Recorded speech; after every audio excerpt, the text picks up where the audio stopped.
ये दूरी आप दोनों के लिए बेटर प्रूव होगी, स्पेशली आपके पर्सन के लिए। वो आपकी वर्थ समझेंगे।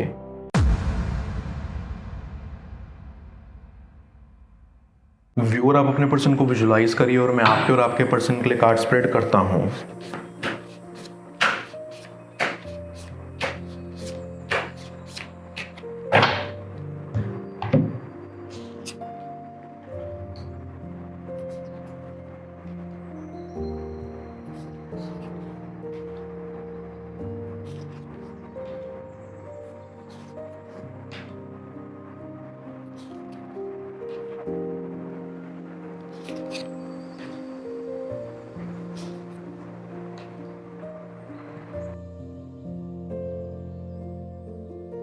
आई गेट अ फीलिंग कि आपका पर्सन एक ऐसे सिचुएशन में फंसा हुआ है जहाँ से वो चाह कर भी निकल नहीं पा रहे हैं। उनके दिमाग में एक अजीब सा डर बैठ गया है कि कोई भी उनका भला नहीं चाहता, कि कोई भी उनका अपना नहीं है। उनकी लाइफ में बहुत सारी प्रॉब्लम्स हैं और रिसेंटली उन्हें एक बहुत बड़ा ट्रॉमा मिला है। इस ट्रॉमा ने उनको बुरी तरीके से तोड़ दिया है और ये वो एक्सेप्ट ही नहीं कर पा रहे हैं। उनके साथ जो जो हुआ उसमें उनकी कोई गलती नहीं थी। उन्होंने जिनको अपना माना था उन्हीं लोगों ने आपके पर्सन को इतना बड़ा धोखा दिया कि वो इस बात से मूव ऑन ही नहीं कर पा रहे हैं। वो कहते हैं ना कि दुनिया जो भी करे वो हम फिर भी सह लेंगे, लेकिन जब अपने ही धोखा दे दें तो आखिर कैसे कोई उसको सह लेगा और मूव ऑन करेगा। ये किसी भी इंसान के लिए बहुत ही ज़्यादा मुश्किल हो जाता है। अब दोनों का बॉन्ड उनकी लाइफ की सबसे अच्छी चीज़ थी, पर किसी के इन्फ्लुएंस में आके उन्होंने आपका भी दिल दुखा दिया और यही बात उनको आज भी काफ़ी ज़्यादा रिग्रेट देती है। पर अब जो हो गया वो चीज़ तो वो बदल नहीं सकते, लेकिन वो कोशिश कर रहे हैं कि उनका फ्यूचर बेटर हो जाए। पर सवाल यही उठता है कि आखिर क्यों किया था उन्होंने आपके साथ ऐसा, वही हम अभी देखेंगे। ऐसी आप दोनों का रिलेशन काफ़ी खूबसूरत था। आपका पर्सन आपसे बहुत ही ज़्यादा प्यार करते थे। आप दोनों का बॉन्ड उनके लिए सबसे ज़्यादा स्पेशल था, पर जब वो चीज़ टूट गई तब वो भी टूट गए थे। आपका पर्सन आपको काफ़ी ज़्यादा रिस्पेक्ट करता था। ऐसी कोई सिचुएशन नहीं आती थी कि आप अकेले हो और आपका पर्सन आपके साथ आके ना खड़ा हुआ हो। लाइफ के हर एक मोड़ पर उन्होंने आपको सपोर्ट किया है और आपने उनके लिए जो जो किया उसकी तो जितनी बातें करें उतनी कम है। आपके पर्सन ने कभी अपने बुरे सपने में भी नहीं सोचा था कि आप दोनों अलग हो जाओगे, पर आप हो गए और वही चीज़ सबसे ज़्यादा बुरी है। आपका पर्सन धीरे धीरे आपसे दूर होता गया और आप बस चुपचाप वो देखते गए और इस बारे में कुछ कर भी नहीं सके, क्योंकि आपके पर्सन ने अनइंटेंशनली आपको एक ऐसी सिचुएशन में डाल दिया था कि आपको कुछ समझ ही नहीं आ रहा था कि करें तो क्या करें। आपका पर्सन जनरली ऐसा नहीं था, पर सिचुएशन ने उनको ऐसा बना दिया। आई गेट अ फीलिंग कि आपका पर्सन एक ऐसा इंसान है जो कि अपनी लाइफ में इमोशंस को काफ़ी सीरियसली लेते हैं। उनके लिए उनका दिल सबसे ज़्यादा इम्पॉर्टेंट है और वो किसी की भी बात नहीं सुनते अगर उनके दिल को वो सही नहीं लगता है। सबसे बुरी बात यही है कि आप चाह कर भी अपने पर्सन को ये बात नहीं समझा पाए कि इमोशनल होना अच्छा है और इसमें कोई गलत बात नहीं है, पर कभी कभी लाइफ में लॉजिकली भी काम लेना पड़ता है। ऐसी सिचुएशन ज़िंदगी में काफ़ी सारी आती हैं जहां आपको ये समझ नहीं आता कि किसकी सुने। दिल और दिमाग के बीच में एक जंग छिड़ जाती है। तब हमें ठंडे दिमाग से काम लेना चाहिए और कोई गलत डिसीजन लेने से उसका इम्पैक्ट कभी कभी बहुत बुरा होता है। वही चीज़ आपके पर्सन को समझ नहीं आती थी, पर वो कोई प्रॉब्लम नहीं है क्योंकि आप उनके साथ हमेशा थे और आपका पर्सन किसी और की सुने या ना सुने, पर आपकी ज़रूर सुनता था। वो आपसे प्यार करते थे और यही आपकी सबसे बड़ी ताकत थी। आप ऑन दी अदर हैंड एक ऐसे पर्सन हो जिसको इमोशंस और लॉजिक के बीच में एक हेल्दी बैलेंस मेंटेन करना आता है। आपको पता है कि कहाँ क्या करना है और कहाँ क्या बोलना है। आपके पर्सन थोड़े बहुत शॉर्ट टेम्पर्ड थे। आपके पर्सन इसलिए भी आपकी बातों को और ज़्यादा कंसिडर करते थे क्योंकि उन्हें पता था कि आप जो भी बोलोगे उसमें उनका भला ही होगा। आप दोनों में सब कुछ बिल्कुल परफेक्ट था और ऐसे ही रहता अगर आप दोनों के बीच में प्रॉब्लम्स क्रिएट करने के लिए वो थर्ड पार्टी नहीं आती जो कि हमेशा यही चाहते थे कि आप दोनों एक साथ ना रहो। आई अंडरस्टैंड कि आप दोनों का काम आप दोनों के लिए काफ़ी ज़्यादा इम्पोर्टेंट था और आप दोनों ही एक दूसरे के काम को काफ़ी ज़्यादा रिस्पेक्ट करते थे, और इससे अच्छी बात नहीं हो सकती, ट्रस्ट मी। दोनों का एक दूसरे के ऊपर विश्वास, इतना सारा प्यार, यही सब एक रिलेशनशिप को अच्छा बनाता है, बेटर बनाता है।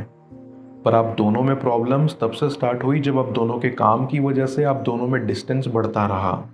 आप दोनों में बातें थोड़ी कम हो गई और इस सिचुएशन का फ़ायदा लेने के लिए वो थर्ड पर्सन बस बैठा हुआ था।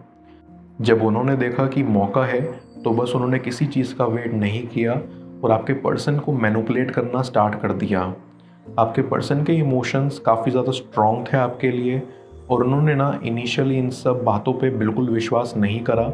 उन्हें लगा कि ये कोई मिसअंडरस्टैंडिंग है, बट आई सी कि ये थर्ड पर्सन काफ़ी शातिर था।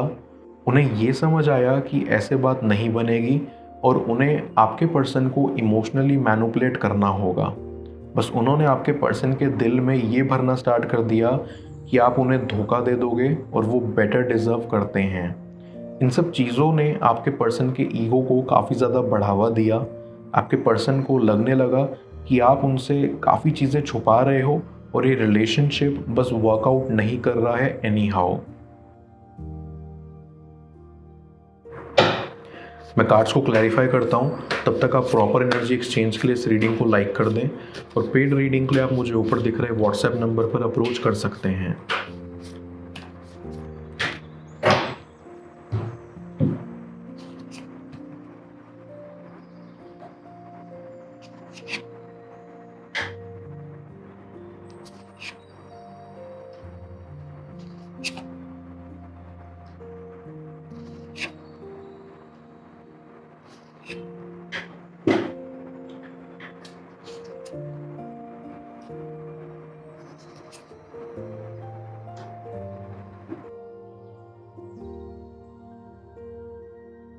आई फील ये थर्ड पर्सन की बातें सोचते सोचते आपके पर्सन ने आपसे दूरियां और बढ़ा दी।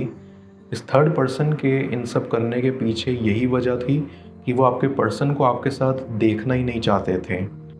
उनको अच्छे से समझ आ रहा था कि आप उनसे हर एक पल और भी ज़्यादा दूर हो रहे हो, पर बस उनकी यही गलती थी कि ये सब समझने के बावजूद भी वो कुछ नहीं कर रहे थे, क्योंकि वो आपको बस गलत समझ रहे थे। आपके पर्सन को यही लग रहा था कि आप गलत हो। आई ऑल्सो अंडरस्टैंड कि आपने आपके पर्सन को समझाने की काफ़ी कोशिश करी कि आप गलत नहीं हो, आपने ऐसा कुछ भी नहीं किया है कि आप ऐसा ट्रीटमेंट डिज़र्व करो।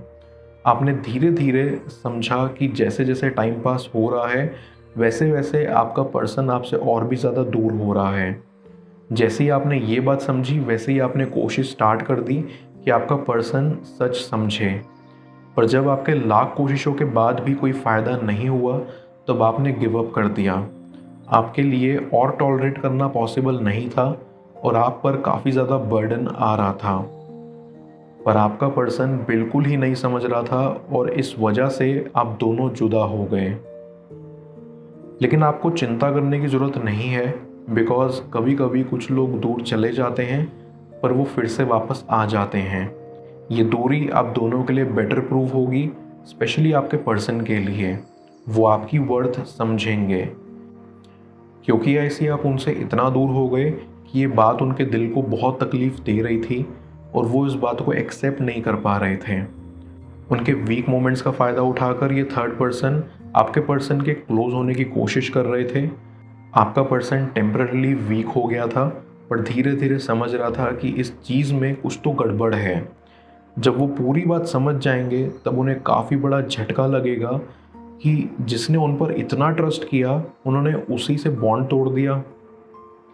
ऐसे ही कि आपका पर्सन आपको काफ़ी ज़्यादा मिस करेगा। वो इतने ज़्यादा शर्मिंदा होंगे कि शायद आपको शब्दों में समझा भी ना पाएं। आपके पर्सन ने आपके लिए फील करना स्टार्ट भी कर दिया है और वो आगे चल के भी यही कोशिश करेंगे कि वो आपके और करीब आएं और आप दोनों में सारी मिसअंडरस्टैंडिंग क्लियर कर पाएं। लेकिन वो इस चीज़ से डरते हैं कि शायद आप उन्हें कभी भी माफ़ नहीं करोगे। बस यही डर उनके दिल में है। पर आई नो कि बहुत ही जल्द सब ठीक हो जाएगा। आपका पर्सन अपनी पूरी कोशिश करेगा ताकि वो अपने आप को सुधार सकें, अपनी गलतियों को सुधार सकें। पर बस उन्हें यही डर लगेगा कि शायद आप उनसे इतनी नफ़रत ना कर बैठो कि दोबारा उन्हें अपनी लाइफ में जगह ही ना दो। पर कुछ भी हो, ऐसी वो हमेशा यही ख्वाब देखते हैं कि आप दोनों एक साथ हैं और आपका फ्यूचर काफ़ी खूबसूरत है। ये ख्वाब एक दिन सच होगा और सब ठीक हो जाएगा। बस अपने आप पे विश्वास रखो और उनके ट्रॉमा को हील होने का टाइम दो। Everything will be fine.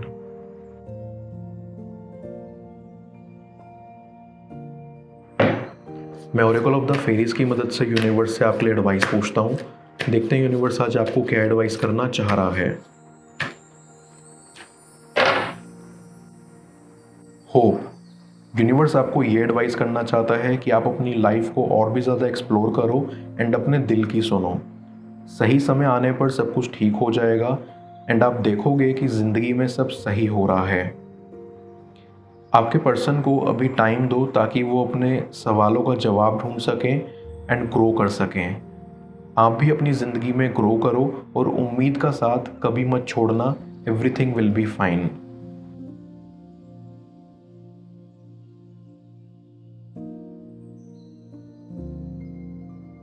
इस रिश्ते को लेकर कौन से राज खोलेंगे जाने स्क्रीन पर शो हो रही इस अगली टैरो रीडिंग में। पेड पर्सनल रीडिंग के लिए आप मुझे व्हाट्सएप पर अप्रोच कर सकते हैं। मैं मिलता हूँ आपसे दोबारा अगली टैरो रीडिंग में। Till then, bless you.